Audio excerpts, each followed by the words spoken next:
स्वागत है दोस्तों। आज हम पढ़ने वाले हैं प्रश्नावली 6.2 कक्षा 10 गणित।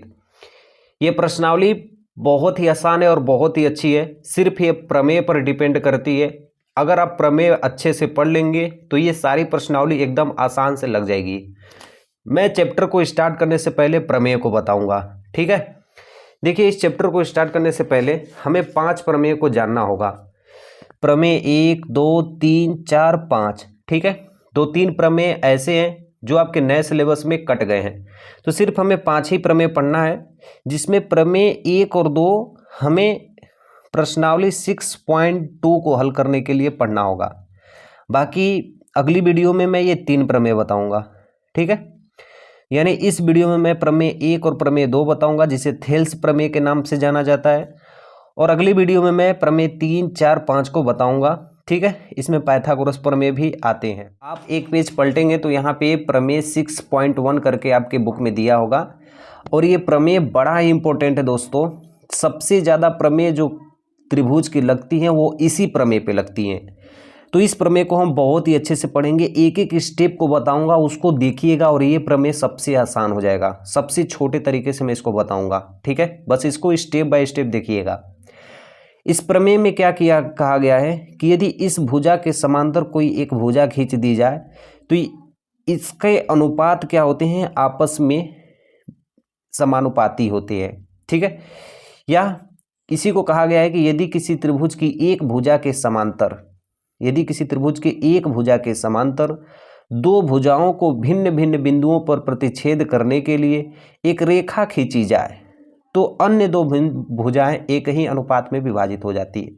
तो ये दोनों भुजा एक ही अनुपात में क्या हो जाती हैं, विभाजित हो जाती हैं। यही हमें क्या करना है, सिद्ध करना है। यानी हमें सिद्ध करना है AD बटा के DB बराबर AE बटा के EC, ठीक है। देखिए, सबसे पहले हम फिगर को बना लेते हैं। ये हम लिख देते हैं प्रमेय नंबर 1, ठीक है। और यहाँ पे एक फिगर बना लेता हूँ। मेरे से फिगर बढ़िया नहीं बनी यार, कोई ना, बस आप लोग समझ जाइएगा, फिगर छोटा बन गया है, ठीक है। ध्यान से देखिए, मैं दूसरे पेज पे बना देता हूँ फिगर। ये हमारा प्रमेय 1 है, ऐसे, ठीक है। ये हमने एक फिगर बना लिया, और हमसे कहा गया है कि इस भुजा के समांतर, हमने मान लिया ये त्रिभुज ABC है, BC के समांतर कोई भुजा खींच दी गई जिसका नाम है D और E, ठीक है। और उसके बाद हमसे कहा गया है कि ये दोनों का अनुपात क्या, हमें सिद्ध करना है कि AD बटा के DB बराबर AE बटा के EC। यही हमें क्या करना है, सिद्ध करना है, ठीक है। चलिए इसको सिद्ध करते हैं। सबसे पहले इसकी हम उत्पत्ति लिखेंगे, ठीक है। सबसे पहले हम क्या करेंगे, इसकी उत्पत्ति लिखेंगे, और लिखेंगे इसमें माना एक त्रिभुज को ऐसे प्रदर्शित करते हैं। माना एक त्रिभुज ABC है, ठीक है। माना एक त्रिभुज ABC है, BC के समांतर DE है, BC के समांतर DE है, ठीक है। ऐसे हम लिख दिए। उसके बाद अब हम लिखेंगे भुजा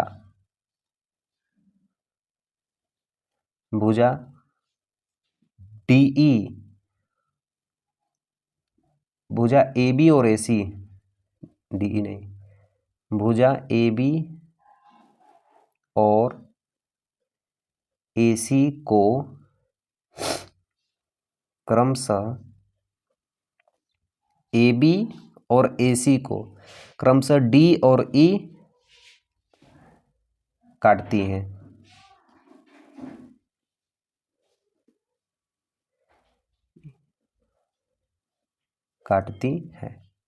बड़ा ही आसान सा है। सबसे पहले ये हम उत्पत्ति लिखेंगे, जिससे हमारे प्रमेय की सुंदरता बढ़ जाएगी। यहाँ पे लिखे कि माना एक त्रिभुज ABC है, जिसमें BC बराबर DE जो समांतर है, भुजा AB और AC को D बिंदु और E बिंदु काटती हैं। यहाँ तक हमने लिख दिया, ठीक है। और ये चीज़ हमें क्या करना है, सिद्ध करना है, हमें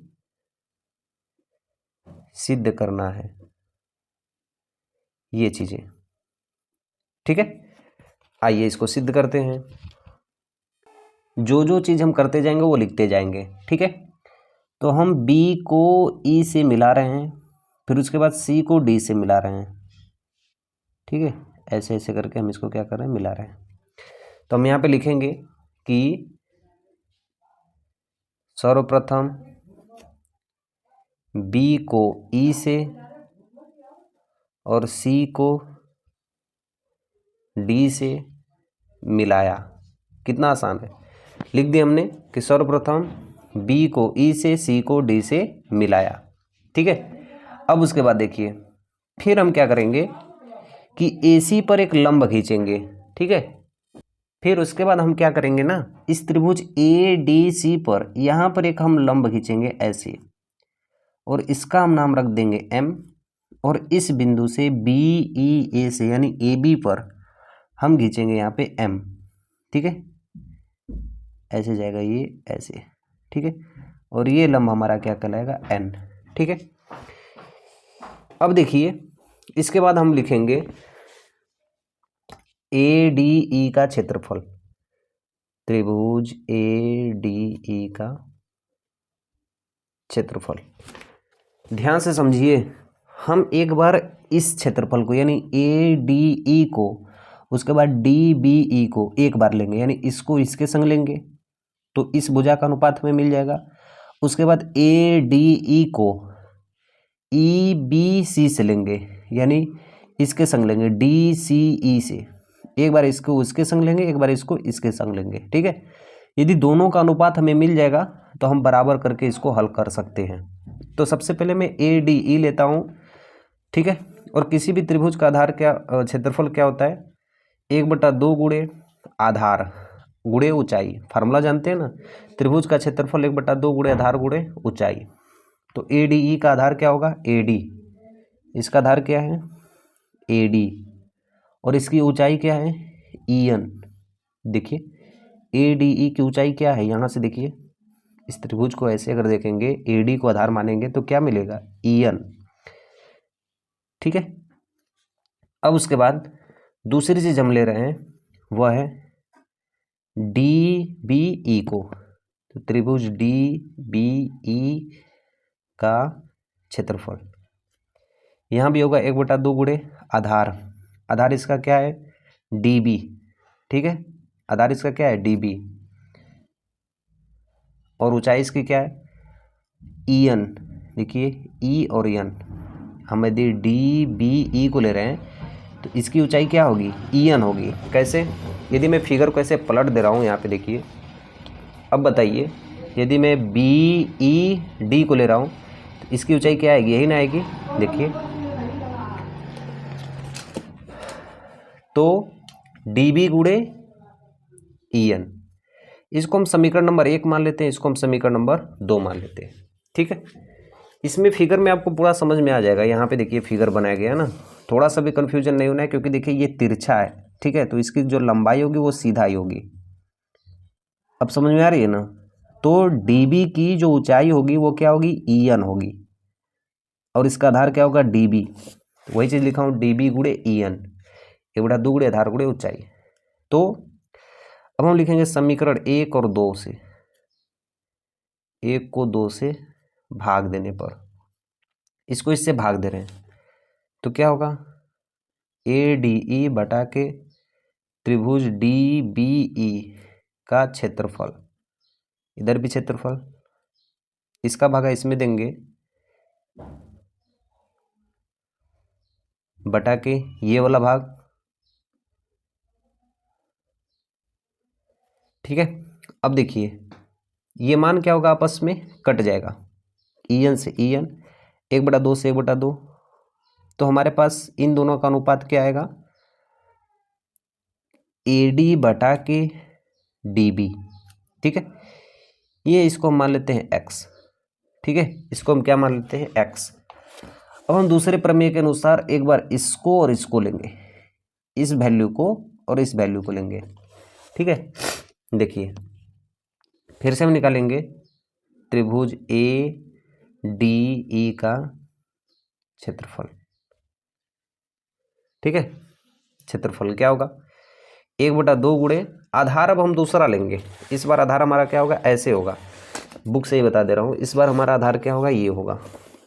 देखिए अब हम इस तरह से लेंगे, ए डी ई में ए ई को आधार मानेंगे तो ऊंचाई हमारी क्या हो जाएगी, डी एम। ठीक है, देखिए यदि हम ए ई को जूम कर दूंगा तो आपको समझ में आ जाएगा ना। देखिए यदि हम ए ई को आधार मानेंगे तो ऊंचाई क्या होगी, डी एम। ठीक है, तो आधार की जगह हम लिखेंगे ए डी, ठीक है, गुणे ए ई आधार माने हैं, और उसके बाद क्या होगा, डी एम। अब उसके बाद जो दूसरा चीज़ है वो हम मानेंगे, पहला वाला हो गया ये वाला चीज़। अब दूसरा मानेंगे डी ई सी में, इसके संग इसको लेंगे, इसको हम ले लिए हैं, इसके संग इसको लेंगे, तो त्रिभुज ए डी ई सी क्षेत्रफल बराबर क्या होगा, 1/2 गुणे आधार का मान क्या होगा, ई सी गुणे ऊंचाई क्या होगी, डी एम। ठीक है, अब देखिए इसको समीकरण नंबर 3 मान लेते हैं, इसको 4, और इन दोनों को क्या करते हैं, भाग दे देते हैं। मैं देखिए यहाँ पे डी ई सी लिया हूँ, तो इसका आधार क्या होगा, यहाँ पे मैं लिखा हूँ ई सी आधार, और इसकी जो ऊंचाई होगी वो क्या होगा, डी एम। तो डी एम से डी एम कट जाएगा, 1/2 से 1/2 कट जाएगा, और उसके बाद हमारे पास आएगा ए डी ई, त्रिभुज का ए डी ई बटा के त्रिभुज का D E C equal to A E बटा के ई सी, और इसे हम क्या मानेंगे, सिंपल सा फंडा है, इसे हम मान लेंगे वाई के रूप में। ठीक है, और एक चीज़ ध्यान से देखिएगा, मैं आपको एक चीज़ बताना चाहता हूँ कि एक यह त्रिभुज है, ठीक है, एक ये वाला त्रिभुज है और एक ये वाला त्रिभुज है, दो आपको दिख रहे हैं ना, इन दोनों का आधार क्या है, डी ई। तो यदि किसी त्रिभुज के दोनों भागों का आधार एक ही होता है ना, तो उसके क्षेत्रफल भी क्या होते हैं, बराबर होते हैं, यानी इसका क्षेत्रफल इसके क्षेत्रफल के क्या होंगे, बराबर होंगे। तो हम ये चीज़ लिखेंगे, यहाँ पे हमें लिखना होगा, ठीक है, कि त्रिभुज बी डी ई का आधार डी ई सी के आधार के बराबर है,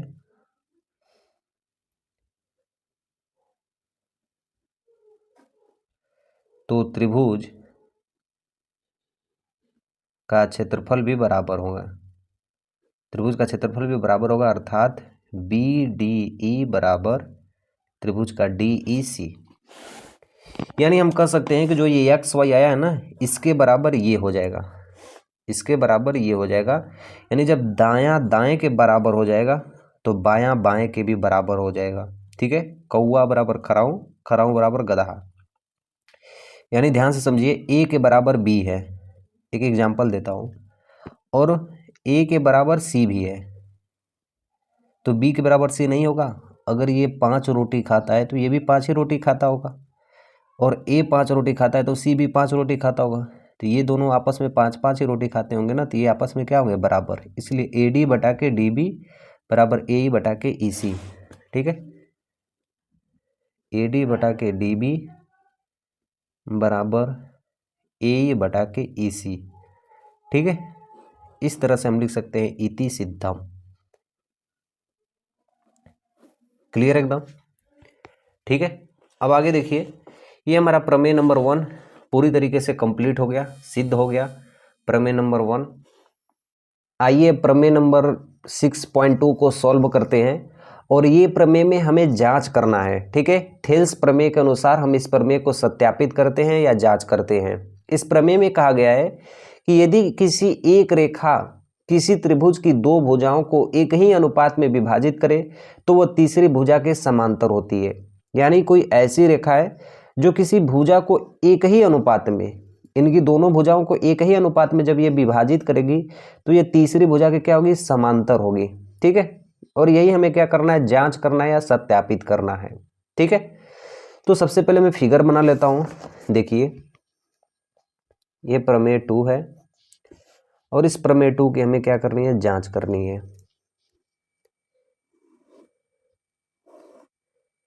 फिगर बड़ा है ना, ए बी सी, और इन दोनों का अनुपात के अनुसार हम एक ऐसी रेखा खींच देते हैं, मान लेते हैं ये डी और ई है। ठीक है, डी और ई है, तो ये बिंदु डी है, ये बिंदु ई है।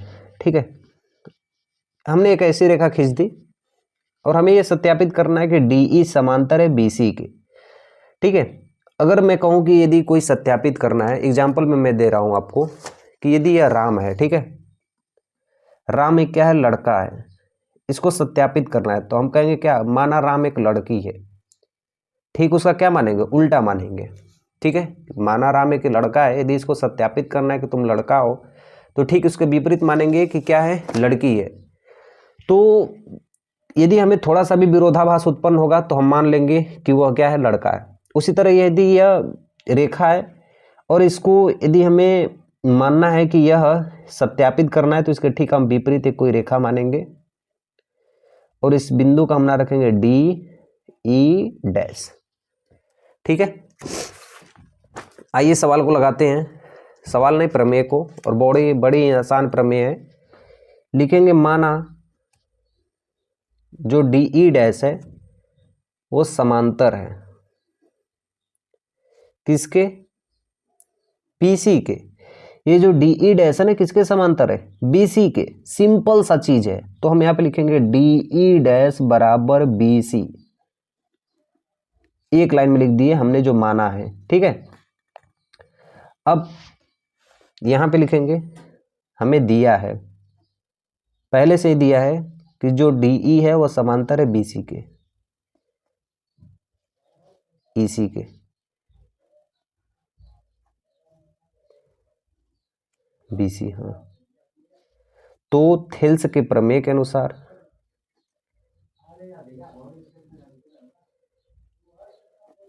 सबसे पहले मैं इसके लेता हूं, बीई और डीई और बीसी के। थेल्स प्रमेय अनुसार यदि डीई समांतर है बीसी के, तो इनके अनुपात क्या होंगे, एडी बटा के बीडी। हमने भी पिछले बार पढ़ा है, एडी बटा के डीबी बराबर एई बटा के ईसी। यदि हम दोनों लाइन को एक ही सत्यापित कर दें, यानी डीई बराबर डीई डैश को सत्यापित कर दें, तो हम मान लेंगे कि यह क्या होगी, अवधारणा सही होगी। ठीक है, यह हमें थेल्स प्रमेय के अनुसार ये माना। फिर थेल्स प्रमेय अनुसार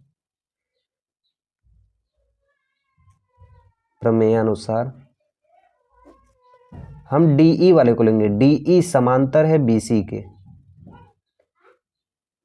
डीई समांतर है बीसी के, तो क्या होगा, एडी बटा के डीबी एई डैश बटा के ई डैश सी। ठीक है, अब इसमें दो चीज आपको कॉमन देखने को मिल रहा था, ये समीकरण 1 हम मान लेते हैं, समीकरण नंबर 2। इसमें दो चीज बड़ा ही कॉमन आपको मिल रहा होगा, वो है एडी बटा के बीडी, एडी बटा के बीटी। देखिए दायां दायां बराबर है तो बायां बाएं के साथ बराबर होगा, या एग्जाम्पल में कह सकते हैं कि ए के बराबर बी है, ए के बराबर सी है। अभी बताया हूँ ए के बराबर बी और ए के बराबर सी। ठीक है, तो ये बी और सी आपस में क्या होंगे, बराबर होंगे।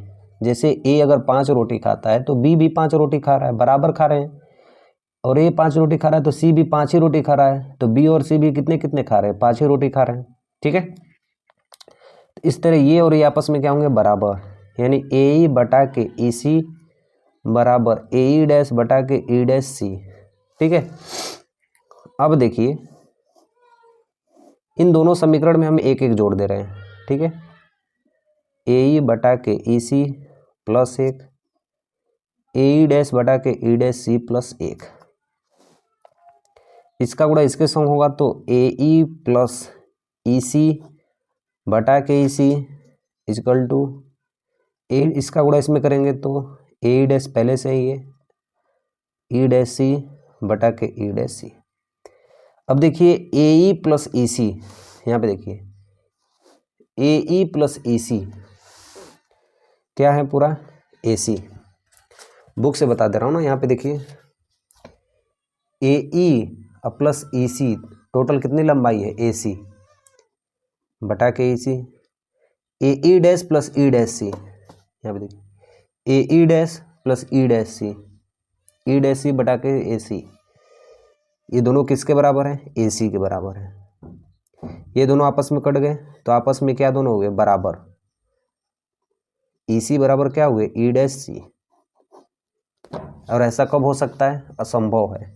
देखिए ई डैश और ई आपस में दोनों क्या आ रहे हैं, बराबर आ रहे हैं, यानी जो हमने माना है वो अवधारणा क्या हो रही है, गलत हो रही है, विरोधाभास उत्पन्न हो रही है। तो हम यहाँ पे लिखेंगे कि अतः यह प्रमेय विरोध उत्पन्न करती है, दोनों बिंदु एक ही हैं, इसलिए हम कह सकते हैं जो DE है वो समांतर है किसके, BC के। इस अवधारणा से हमने क्या इसको किए, प्रूफ किए या सिद्ध किए।